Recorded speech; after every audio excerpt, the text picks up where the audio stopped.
Não vim destruir a lei. Uma frasezinha que muitas pessoas, ou a maioria de nós, já ouvimos falar dentro de uma questão religiosa. Mas o que significa? Não vim destruir a lei. Que lei? Que lei é essa? Que tanto falam, que tanto é falado nos segmentos religiosos, tudo. Não vim destruir a lei. Mas que lei é essa? Que lei é essa? Ela está citada lá em Mateus capítulo 5, versículo 17 a 18. Não penseis que eu tenha vindo destruir a lei ou os profetas. Não vim destruir, mas cumpri-los. Porquanto, em verdade vos digo, que o céu e a terra não passarão, sem que tudo o que se acha na lei esteja perfeitamente cumprido, enquanto reste um único iota e um único ponto. Que lei é essa, né? Que está lá em Mateus? Será se a lei dos homens? Será se a lei que a gente conhece no nosso dia a dia? Ou não, né? Não, erroneamente é colocado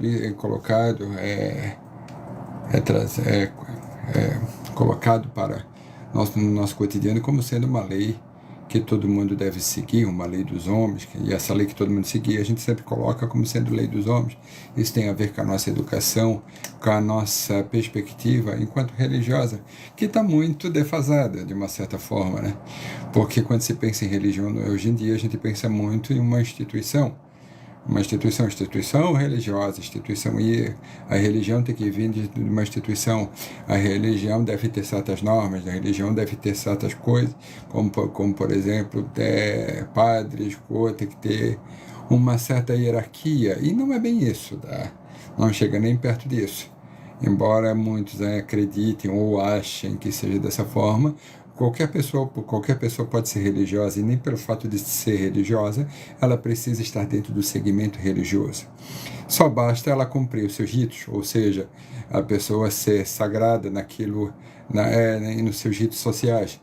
Por exemplo, tempo, eu gosto de ser pontual, eu gosto de comer sagradamente naquele horário, eu gosto de fazer as coisas dentro de um horário específico, eu gosto da minha rotina.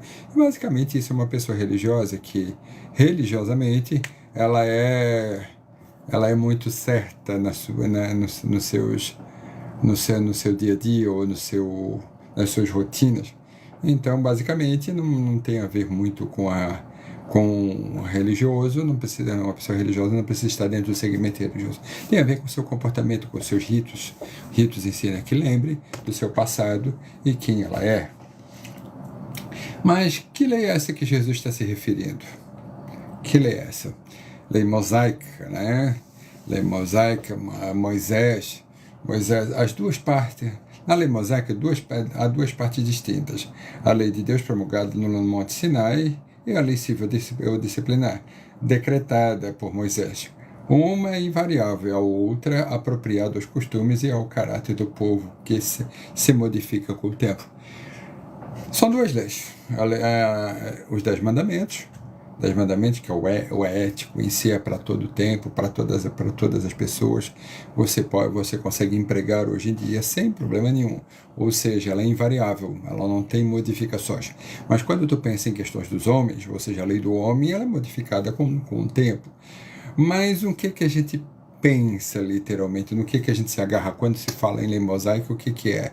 O que a gente pensa? Então, a lei de disciplinar, a lei dos homens, porque raramente a gente para pensar em algo maior do que o material, ou seja, daquilo que a gente pode tocar, daquilo que a gente pode manipular, daquilo que a gente pode sentir através do toque. Porque passamos a vida inteira, vamos dar um exemplo bem claro para vocês, sabe? A nossa educação é muito, muito boa, muito bonita, muito maravilhosa, mas ela falha numa questão extremamente importante. Você aprende matemática, tá, ok, você vai para o colégio aprender matemática, ok, você vai aprender a fazer conta, vai aprender a questão de matemática, a questão intelectual, ensinam, ok, Tu vai aprender geografia, ok, português, ok, mas e aí, você vai empregar com o quê? Tudo aquilo que você aprende, você emprega com o quê? Como é que você emprega isso no seu desenvolvimento espiritual, desenvolvimento psicológico, em quem você é? Emmanuel, ele tem uma frase que é muito importante para nós, enquanto pessoas que estão se desenvolvendo. Existem duas asas, a asa da inteligência e da sabedoria, que vão levar o ser humano numa conduta posterior, ou seja, um desenvolvimento espiritual. A intelectualidade e sabedoria. Intelectualidade é aquilo que a gente aprende na escola, praticamente. Mas a sabedoria, cadê? Nós passamos a vida inteira aqui, normalmente sem nos perguntarmos de onde é que a gente veio. De onde é que a gente veio? Como é que foi o nosso passado? Quem somos nós, primeiramente? Quem sou eu? Eu sou sujeito de carne e osso, ok, mas o que significa? De onde é que eu vim? Fenômeno da embriogenia, eu nasci como? Meu corpo 68% de água, 70% de água, como muitos falam. E aí, o que isso significa? O que significa para você?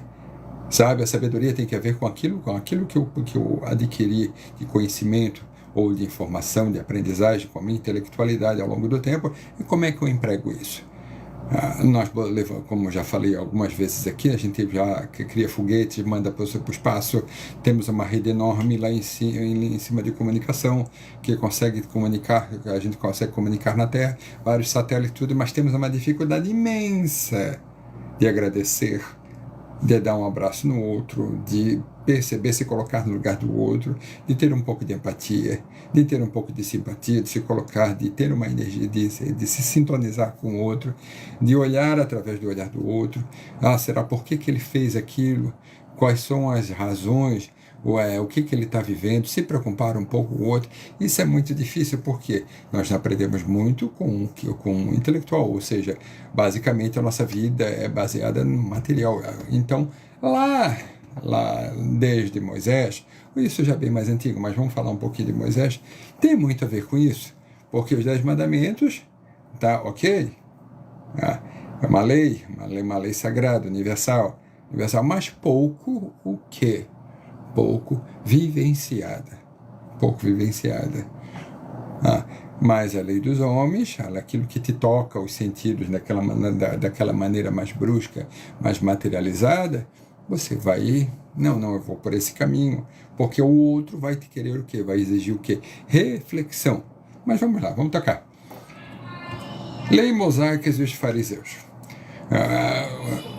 Moisés instituiu a lei mosaica, ok, 10 mandamentos, tudo. Mas depois teve uma turminha que é a que adentrou lá o Sinédrio, que comandou o Sinédrio durante muito tempo, na época de Jesus, que se chamava fariseus. Quem eram esses caras? Quando Jesus nasceu, o tempo de Jesus, estava na época dos fariseus. Então, como é que era o contexto social dele? Quem eram esses caras? Fariseus, basicamente, é aquela turminha que qualquer semelhança com hoje em dia é completamente verídico, é completamente verdadeiro, tá? Aqueles que pegam a palavra e distorciam de acordo com a sua vontade. Então Moisés trouxe as leis mosaicas, trouxe os 10 mandamentos, aí o que se fazia na época? Pega-se aquilo, se distorce para que eu possa ter um controle social. Então, na época em si, a religião era o que maior, esse mandava, a política, tudo era baseado em cima da religião, e essa religião em cima das leis mosaicas. Só que os fariseus, eles distorciam para o seu bem proveito. O que eles faziam? Imobilizavam o pensamento, vamos dizer assim, a reflexão, sabe? Se você se perceber nesse momento que isso acontece muito nos dias de hoje, é verdadeiro, que a ideia, Jesus trouxe a ideia do que? Da paz, do amor. O que nós temos aí hoje em dia em muitos segmentos? Temor, medo, coação, na questão psicológica, partindo de uma psicologia, de comportamento. Aí o que acontece? O pensamento fica imobilizado. E acaba havendo distorções. E essas distorções já vêm passando ao longo dos tempos, tá? As distorções, porque se fala pouco do que Moisés, ou os estudos de se estuda pouco sobre a questão mosaica, a questão de Moisés, sabe? Aí eu se pergunto, Jesus veio destruir a lei? Quando ele fala isso, ele fala para os homens, fala para os homens que a lei verdadeira é a lei de Deus, não é a lei dos homens. Só que eles entraram em contradição, eles entraram em xeque, por quê? Porque eles queriam dizer a seguinte coisa: não, você está querendo destruir a nossa lei. A nossa lei. E nós temos palavra, temos a força de dizer que o que nós falamos é a verdade suprema. Ou seja, supera a ideia deles, como muitos nos dias de hoje, supera o que? A questão do divino, a questão de Jesus. Ou seja, a minha palavra é muito maior do que Jesus. Mas parece que eu estou falando de um jeito meio estranho, né? Mas não, isso não acontece. Acontece sim. Por quê? Desde a época do dia de Moisés, já está havendo distorções. Se você parar para pensar um pouco, para estudar um pouco, o que eu estou falando aqui é o que? É buscando uma reflexão. A pessoa não precisa estar acreditando, dizendo assim, o Alex não tá falando nada com nada. Mas o que eu peço é o seguinte: pesquise, faça uma pesquisa daquilo que eu estou falando, faça uma pesquisa, que você vai ter a sua resposta literalmente. Você vai saber literalmente do que eu estou falando. Então, a distorção, muito tempo mesmo. Se você pegar nos primórdios, a questão das leis para os homens ditavam a tua regra social, a tua regra de como você lidar com aquilo que era do divino. Vamos dar um exemplo. Renovação ou renovação da igreja. Ou seja, numa época,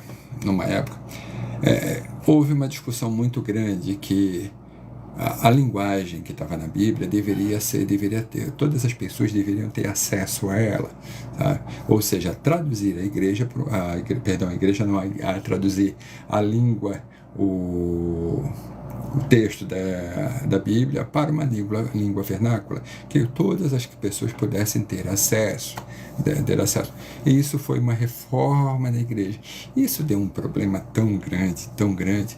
Vou dar um exemplo de duas figuras específicas, Ian Hus e Wycliffe. Quando traduziram a Bíblia, a primeira tradução da Bíblia foi para o inglês.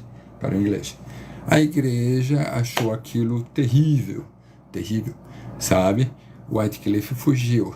Ian Hus era uma pessoa muito idealista, tudo. Vamos levar isso para o Papa, Ele foi convidado para ir até a Roma. Quando chegou lá, ele foi preso e foi morto na fogueira.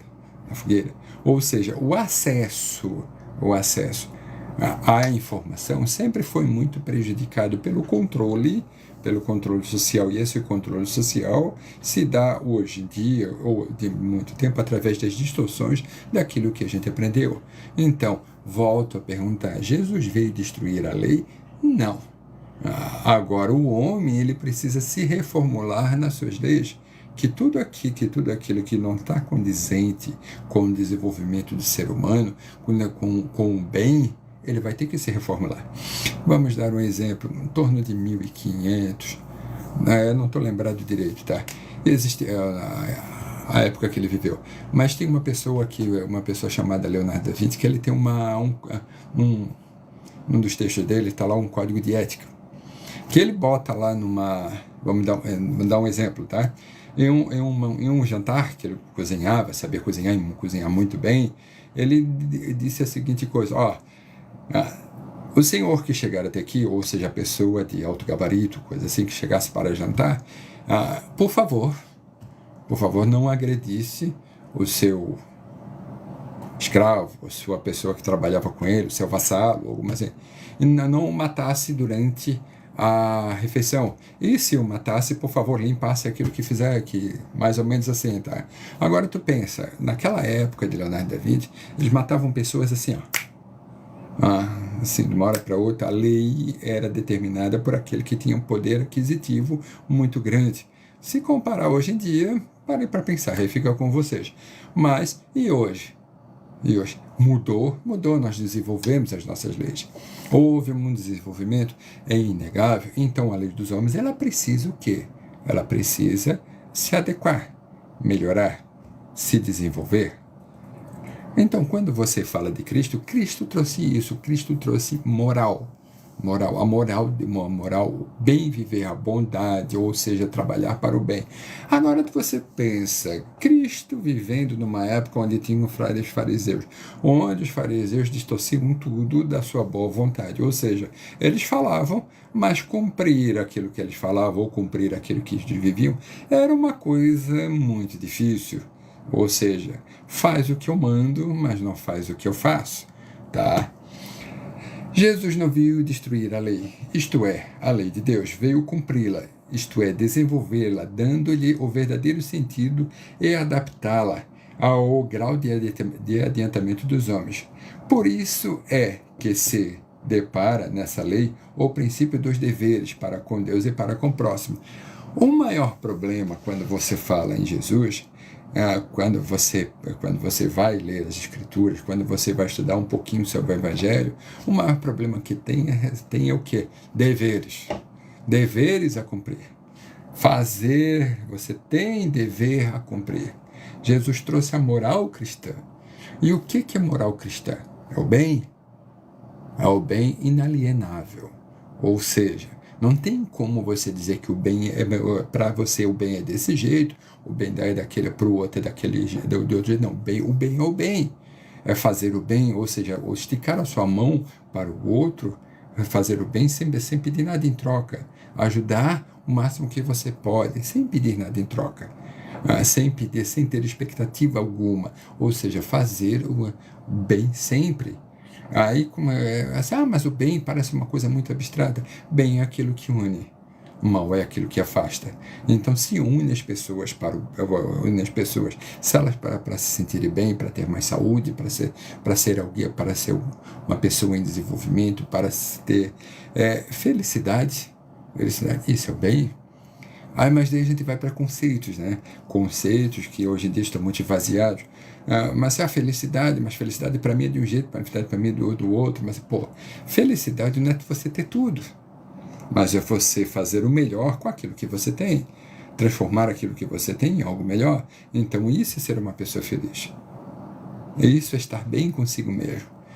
Felicidade vem de félix, do latim, ou seja, o terreno fértil. Eu sou feliz quando eu divido aquilo que eu tenho de melhor. E o que você tem de melhor? Se você pegar, falando sobre Jesus e a moral cristã, o que você tem de melhor?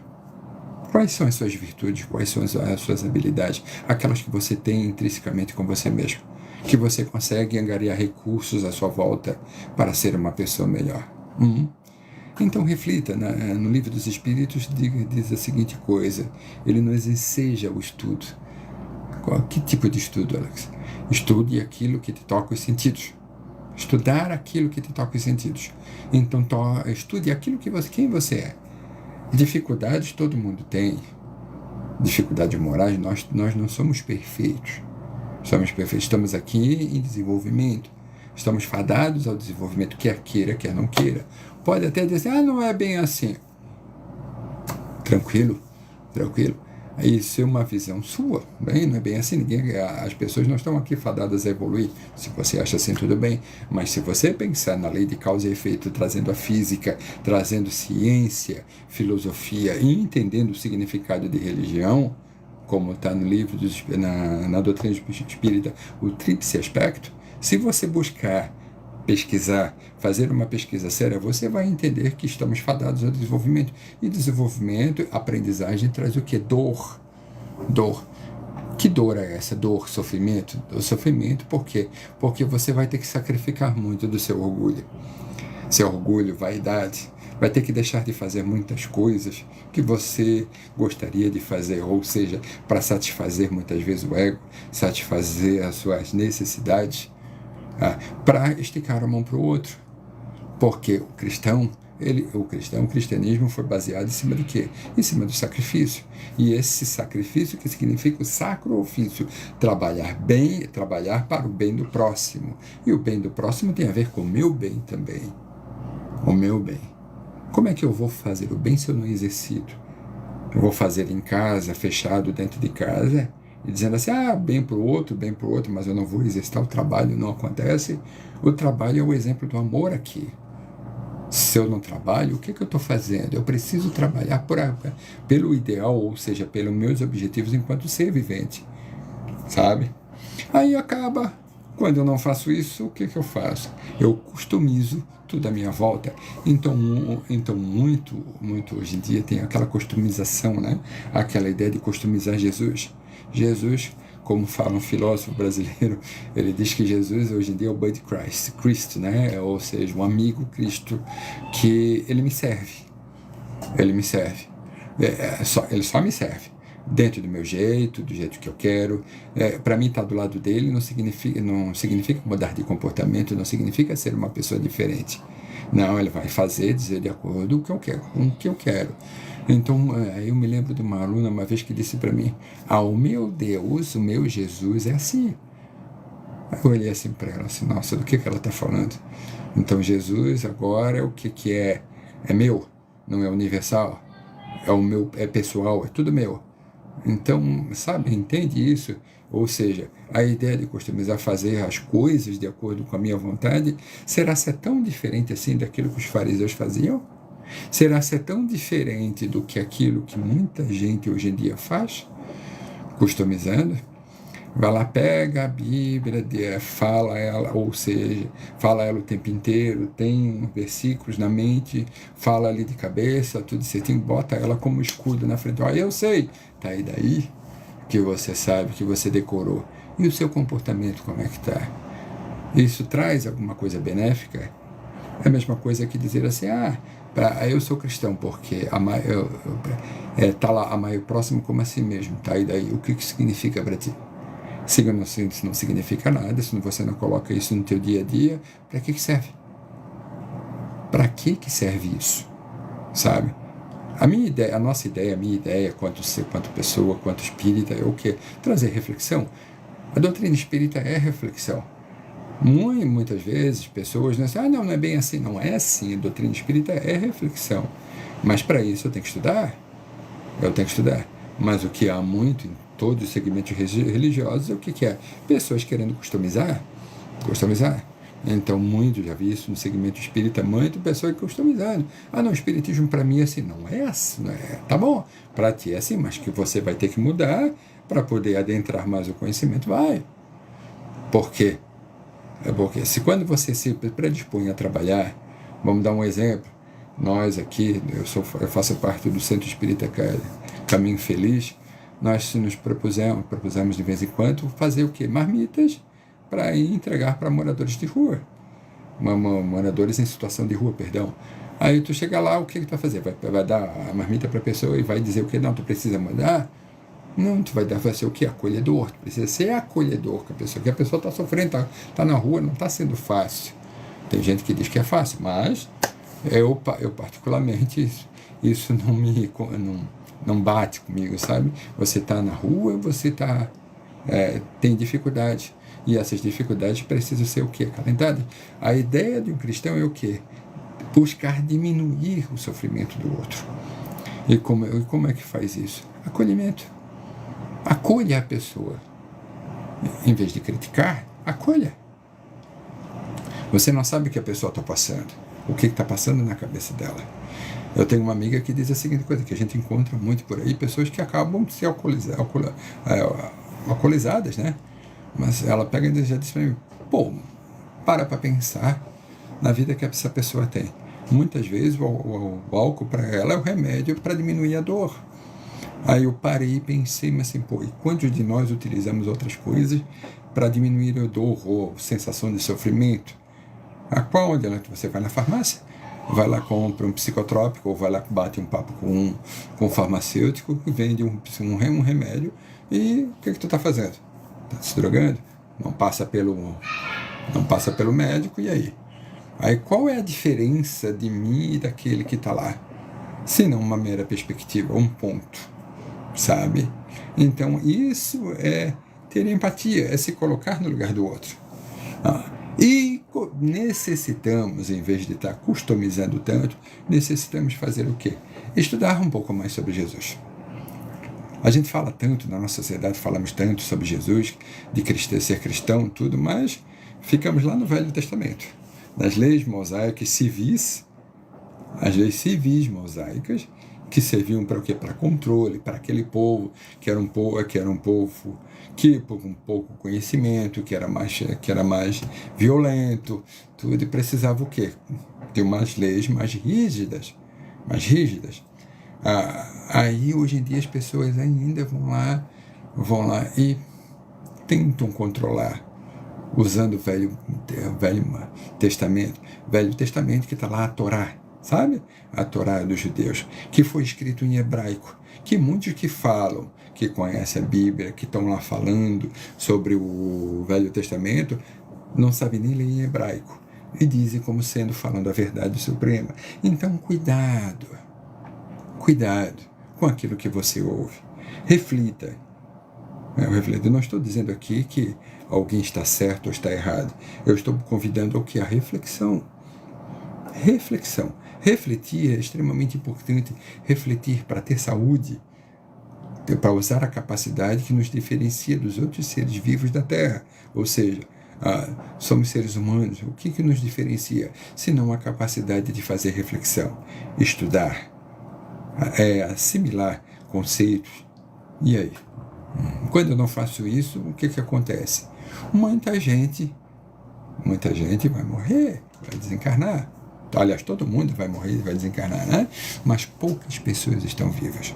Que viver significa refletir, vivenciar, interagir, ter empatia, se colocar no lugar do outro, buscar a bondade, ser uma pessoa boa dentro da sua perspectiva, estar aprimorando o seu conhecimento, vivenciando, questionando. Viver.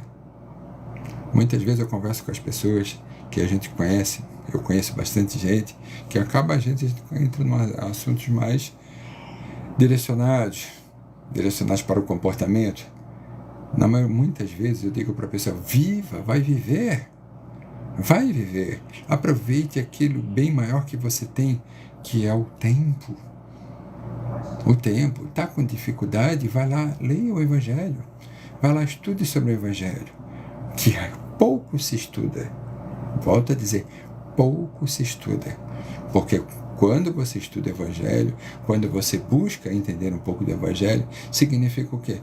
Mudança de comportamento. Aí vai se deparar com o quê? Quando você busca mudar o comportamento, você vai se deparar com uma resistência. Resistência enorme com você mesmo. E olha que resistência eu conheço muito bem. Quando você tenta mudar, você tenta ser uma pessoa melhor, vamos dizer que a sua consciência está aqui, você tenta mudar daqui para cá, ser uma pessoa melhor, vai ser grande a resistência. Principalmente as pessoas que estão à sua volta, seus familiares, tudo, porque você está acostumado, vamos dizer assim, ao grosso modo, numa vibe, numa energia. Daqui a pouco você muda, mas não, assim não é bom, eu vou mudar. Só que todo mundo que está ali do seu lado, está na mesma situação.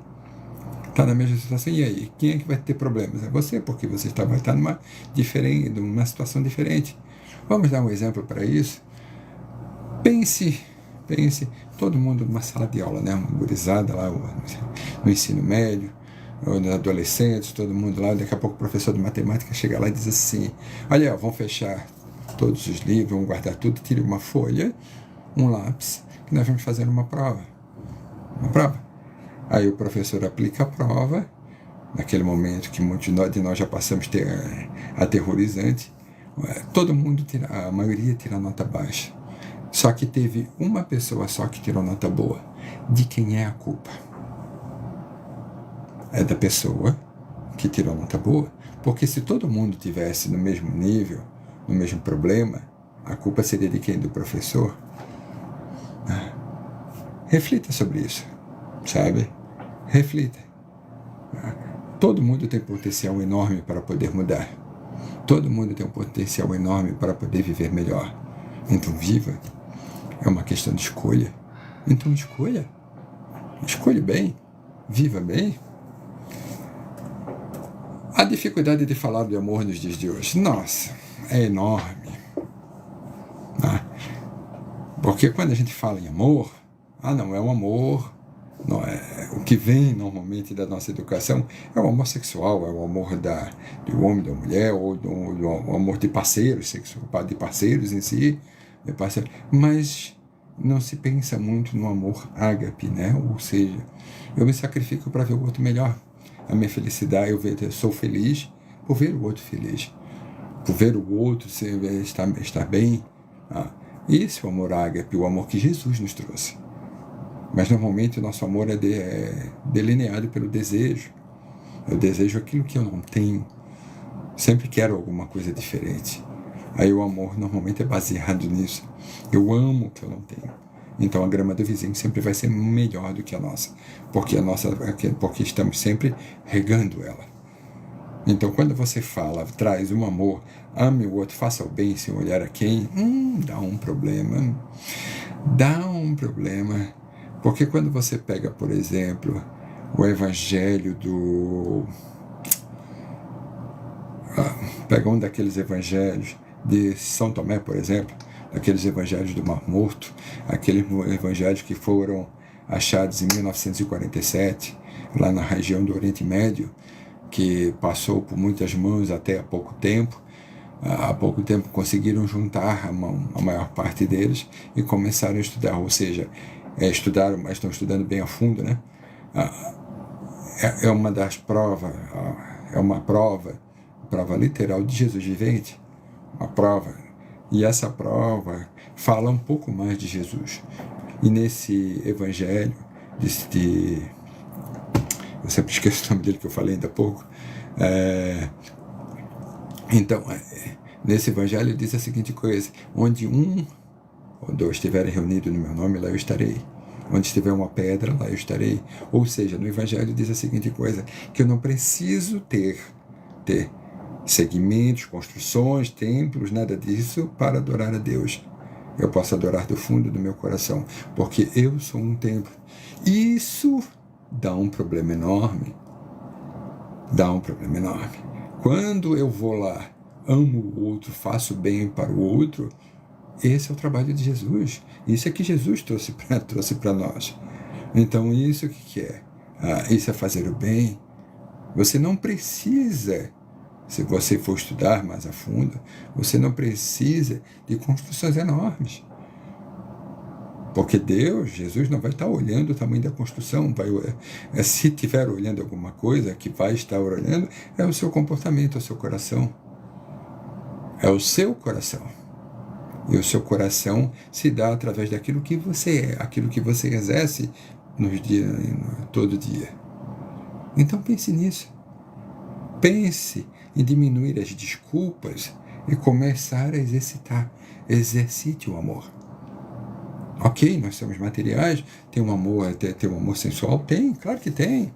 A ideia é assim que nós temos aqui numa sociedade, o amor sensual tem, claro, beleza, e ok.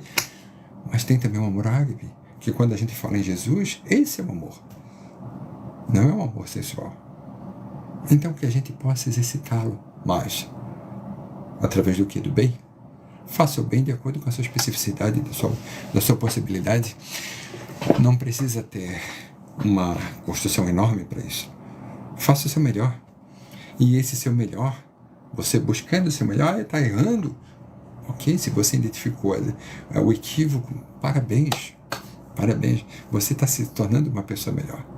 Só que normalmente o que a gente faz? O equívoco, eu fui equivocado alguma vez, eu escondo. E principalmente eu escondo de mim mesmo. Olha só, a gente acaba sendo a maior pessoa que nos prejudica, ou seja, o nosso maior inimigo. A gente tenta esconder as nossas dificuldades, e quando o livro dos Espíritos diz o que te toca os sentidos, é aquilo que a gente aponta para o outro, que o outro está errado, que quando você vira, tem 3 dedos olhando para você, que quando eu aponto para o outro, que eu estou identificando aquilo que eu sou 3 vezes mais do que ele. Então parem para pensar. Fale do amor. Fale do amor sempre. Do amor sempre. O amor que não espera nada em troca. O amor que precisa ser exercido com desapego. Essa palavra desapego, para mim, é muito importante. Então, fale. Por mais que tenha dificuldade, mas fale. Porque as pessoas não estão muito bem,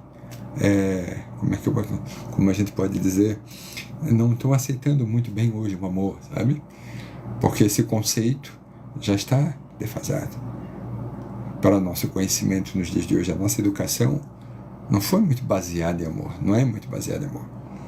Existe um amor aqui, acolá, claro, uma ideia de amor, mas se pensar em fazer o bem no bem, o bem é aquilo que eu quero, não aquilo que eu possa fazer por outro. Porque aquilo que eu faço sempre tem uma importância muito grande, mas aquilo que o outro me dá, normalmente a gente deixa de lado ou dá uma importância muito pequena. Então, ame sempre. O Espiritismo é uma ciência nova, que vem revelar aos homens, por meio de provas irrecusáveis, a existência e a natureza do mundo espiritual e suas relações com o mundo corpóreo. Então, o Espiritismo tem ciência. Tríplice aspecto: filosofia, ciência e religião. Ou seja, a ciência o que é? É a pesquisa. Lá no Evangelho do Mar Morto, tem uma frase lá que eu sempre achei muito interessante. Aquele que lhe revela, aquele que procura, aquele que revela. Só revela alguma coisa alguém que procura.